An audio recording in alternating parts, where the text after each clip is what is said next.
ఈరోజు అధికారంలోకి వచ్చి చంద్రబాబు నాయుడు గారు దాదాపుగా సంవత్సరం అయింది. చంద్రబాబు నాయుడు గారు అధికారంలోకి వచ్చి. నేను అడుగుతా ఉన్నా చంద్రబాబు నాయుడు గారిని, చందనోత్సవం ఎప్పుడు జరుగుతుందో మీకు తెలియదా అని అడుగుతా ఉన్నా. మరి చందనోత్సవం పలానా రోజు జరుగుతుంది అని చెప్పి తెలిసినప్పుడు ఈ గోడ కట్టించే కార్యక్రమం ముందే ఎందుకు మొదలు పెట్టలేదు అని అడుగుతా ఉన్నా. ఈ గోడ కట్టించే కార్యక్రమం ముందే ఎందుకు చేయలేదు అని అడుగుతా ఉన్నా. ఇదే పెద్ద మంచి చంద్రబాబు నాయుడు గారిని అడుగుతా ఉన్నా. ఈ గోడ నిర్మాణం కేవలం 6 రోజుల కిందట మొదలై 2 రోజుల కిందట పూర్తి చేశారు. దీని అర్థం ప్రభుత్వం ఎటువంటి ముందస్తు ఏర్పాట్లు సీరియస్గా తీసుకోలేదు అని చెప్పి నిదర్శనం కాదా అని అడుగుతా ఉన్నా. చివరికి ఈ వర్క్ కనీసం టెండర్లు కూడా పిలవకోకుండా ఇష్టం వచ్చిన వాళ్ళకు వర్క్ ఇచ్చేసి ఇష్టం వచ్చిన పద్ధతిలో కట్టించే కార్యక్రమం చేయడం ధర్మమేనా అని అడుగుతా ఉన్నా.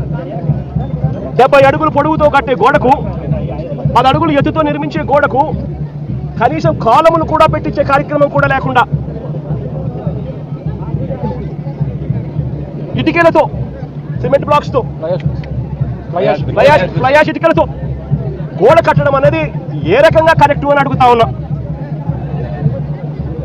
కనీసం కట్టే ఈ గోడను రీఇన్ఫోర్స్డ్ కాంక్రీట్తో అయినా కట్టాలి. రీఇన్ఫోర్స్డ్ కాంక్రీట్తో కట్టి దానికి వీప్ హోల్స్ కూడా పెడితేనే కాస్తో కూస్తో ఏ గోడైనా నిలబడుతుంది అన్న జ్ఞానం కూడా లేకుండా ఎలా కట్టారు అని అడుగుతా ఉన్నా. 2 రోజుల కిందటనే గోడ పూర్తయింది అని తెలుసు.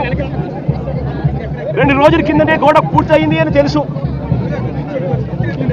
వర్షం కూడా ముందు రోజు రాత్రి పడింది అని కూడా తెలుసు.